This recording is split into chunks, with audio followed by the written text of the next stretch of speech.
Change can look positive from the outside and still feel threatening on the inside.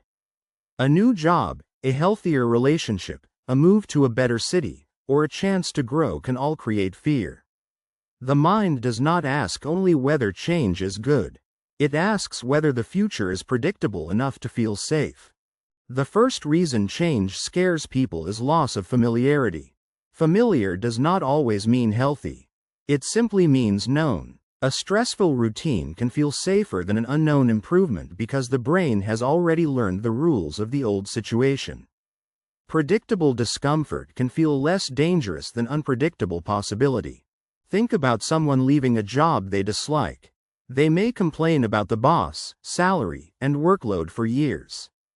But when a better offer arrives, fear appears. What if the new team is worse? What if I fail? What if I regret leaving? The old job was painful, but the pain had a schedule.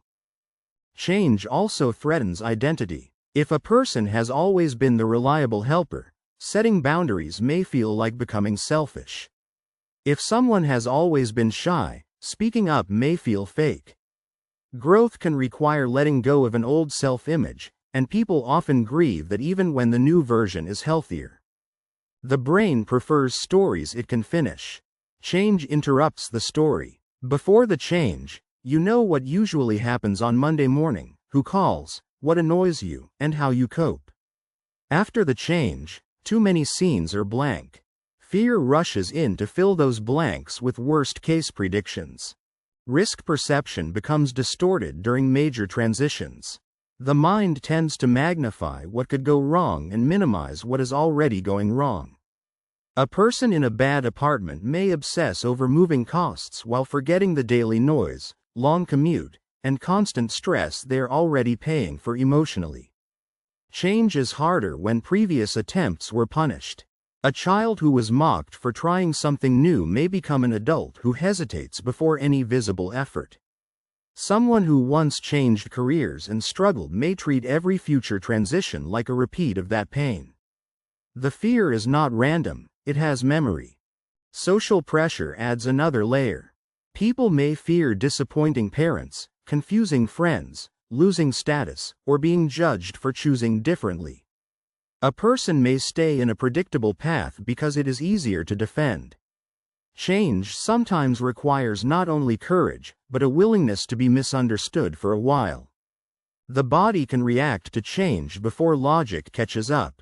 Sleep becomes lighter. Appetite changes. Small decisions feel exhausting. This happens because transitions increase mental load. Even good change requires the brain to update routines, expectations, and safety maps. Excitement and anxiety can live in the same nervous system. A useful example is moving to a new home. The person may want more space and a better neighborhood, but suddenly every drawer, commute, grocery route, and evening habit must be redesigned. The fear is not only about the house. It is about losing the quiet efficiency of a life already memorized. Fear of change often disguises itself as over-research. The person watches videos, reads reviews, compares options, and asks everyone for advice. Research can be wise, but endless research can become a safe waiting room. It lets the person feel active without crossing the line into commitment. Another disguise is sudden nostalgia. As soon as change becomes possible, the old situation may look warmer than it really was. The brain edits memories to reduce uncertainty. That is why someone leaving a toxic situation may suddenly remember only the comfortable moments. Nostalgia can be tender, but it is not always accurate. Change becomes easier when it is broken into experiments. Instead of declaring a whole new life, try a 2-week test, a trial class, a short project, or one honest conversation. Experiments reduce identity pressure. You are not proving who you are forever, you are collecting information. It also helps to separate fear from evidence. Fear says, this will go badly. Evidence asks, what facts support that? What skills do I have? What backup plan exists? What happened the last time I adapted?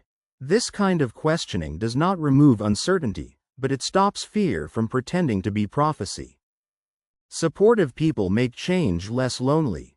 Not people who push blindly, but people who can sit with the uncertainty without making it dramatic. A calm friend, mentor, or partner can help you remember why the change matters when your nervous system starts bargaining for the old routine. Not every fear should be ignored. Sometimes hesitation points to missing information, real danger, bad timing, or values being violated. The goal is not to worship change. The goal is to tell the difference between wise caution and fear that is only protecting an old comfort zone. A practical question is, am I afraid because this is wrong, or because it is unfamiliar? That question slows the automatic retreat. Wrong and unfamiliar can feel similar in the body, but they are not the same. Unfamiliar may simply mean your mind has not built a map yet. People fear change because change asks the brain to leave a known pattern before the new one feels secure. That fear is human, but staying unchanged also has a cost. When you can respect the fear without letting it run your life, change becomes less like jumping off a cliff and more like learning a new route. Change is scary because it removes predictability before the new life has proved itself. Someone may dislike their current job, but they still know the commute, the boss, the routine, and the paycheck date. A new job may be better, yet the unknown details create emotional risk. The familiar problem can feel safer than the unfamiliar possibility. Fear of change also touches identity. Moving cities is not only about rent and transport.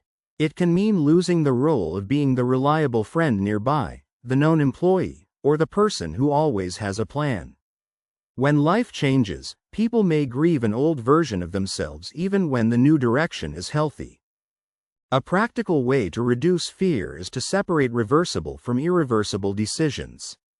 Trying a new routine for 2 weeks is reversible. Selling a house, quitting without savings, or moving countries is harder to undo. When people treat every change as permanent, anxiety rises. When they design small experiments, the brain gets information instead of only imagination. People do not fear change only because they are weak or negative. They fear change because the brain protects stability, belonging, and known rewards. The aim is not to erase fear. It is to gather enough clarity, support, and small proof that the next step feels possible. Change becomes less frightening when it is not one giant jump, but a sequence of survivable moves. A useful question is, what part of this change is actually unknown?